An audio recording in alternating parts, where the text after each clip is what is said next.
아이들 부모님들이 살펴보시면은 아이들 반드시 징후를 보이더라고요. 그러니까 첫째 이제 피학생들 같은 경우 있죠. 이 아이가 첫째 제일 가장 많이 하는 게 전학을 자꾸 보내달라 그래요. 그리고 어린아이들은 엄마 저기 우리 이사 가면은 안 돼? 그리고 좀 큰 아이들은 나 저기 학교 자퇴하고 검정고시 볼래? 그리고 자꾸 저기 부모한테 조르고요. 그리고 또 하나는 분명히 집에서는 학교 간다고 갔는데 자꾸 지각 결석이 잦다고 학교에서 연락이 오는 거예요.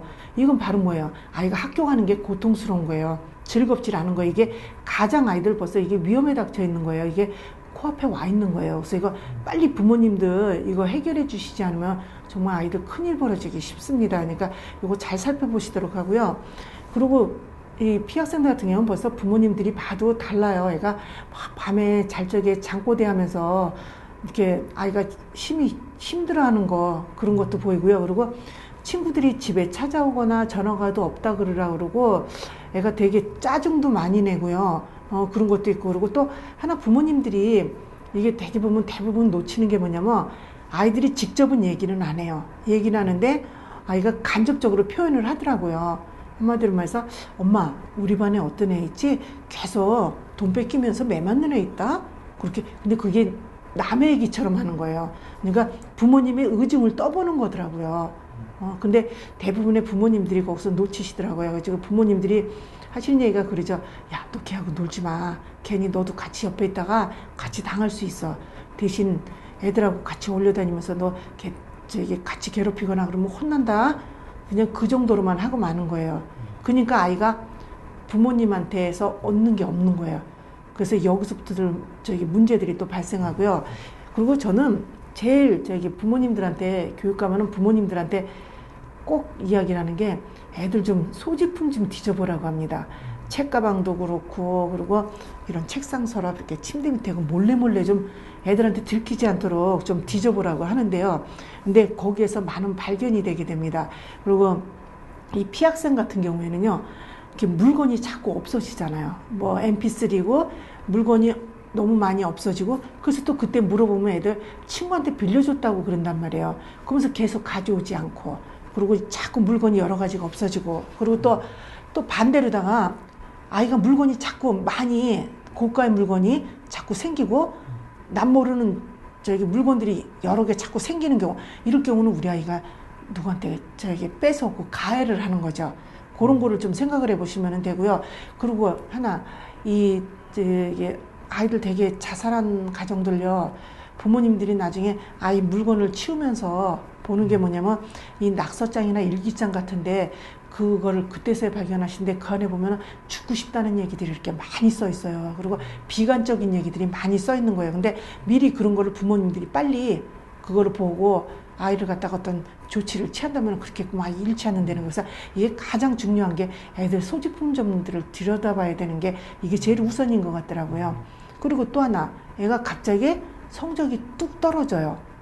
그럴 경우 이 아이는 고통스러운 거예요. 피학생. 그리고 또 반대로다가 성적이 갑자기 못하던 애가 너무 확 올라가는 경우 이거는 또 애들 피학생들 괴롭혀가지고 아이들 커닝이라 그러죠. 이렇게 시험 같은 거 보게끔 하고 이건 또 아이가 가해하는 행동일 수 있으니까 이게 또 뭐 열심히 공부해서 그랬다면 모르지만 그렇지 않을 경우에는 뭔가 부모님들이 그런 거에 대해서는 좀 지켜보셔야 된다는 겁니다. 그래서 이런 속에서 많이들 아이 발견할 수 있는데요. 그리고 또 하나 가해 학생 같은 경우는 되게 보면 이렇게 아이들 집에도 애들도 많이 오고요. 우르르 애들 몰고 다녀요. 무리의 중심에 서 있는 경우들이 많아요. 근데 이런 애들 되게 보면 우리 아이는 리더십이 있다고들 저희들은 어른들은 그렇게 얘기하잖아요. 이거 한마디로 해서 이게 어떻게 보면 위험한 소리예요. 그러니까 아이들 그런 게 잘 살펴보셔야 되고요. 그리고 가해하는 아이들은 사실 피학생들보단 더 눈에 확실히 더 잘 띄죠. 행동이면 뭐면 모든 게 다 거칠어요. 옷 같은 것도 보면 벌써 불량 태도가 나거든요. 그러니까 이건 부모님들이 인정만 하시면은 모든 부모님들이 그러신 것 같아요. 아이들에 대해서 이렇게 피해를 입을까봐 되게 걱정을 많이 하세요. 그런데 그 반면에 우리 아이가 가해할 것에 대해서는 걱정들을 안 하시는 것 같아요. 그래서 그러다 보니까 되게 보면 우리 아이가 어떤 문제가 발생하게 되면 어떻게 돼? 아니, 우리 아이가 문제를 일으켰을 경우, 가해를 했을 경우 부모님들 거의 보면 장난으로 그랬다는 얘기들을 많이 하시더라고요. 근데 우리 아이가 한 게 장난이라고 생각하는 거, 그것도 정말 위험하지만요. 그 장난 속에 결국은 어떻게 해요?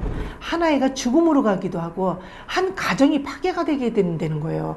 근데도 왜 부모님들은 우리 아이는 장난으로 생각하고 가해할 거라고 생각을 안 하냐는 거예요. 그래서 지금 가장 부모님들이 지금 염려하고 아이를 교육을 시켜야 될 거는 피해를 당할까봐 거기에 대한 교육도 필요하지만 가장 필요한 거는 우리 아이가 누구를 가해하지 않도록 그거를 반드시 교육을 시켜야 된다는 겁니다. 그래서 부모님들 꼭 하셔야 될 거, 우리 아이 가해 행동하지 않도록 아주 철저하게 교육을 좀 시켜주시기를 좀 부탁드리겠습니다.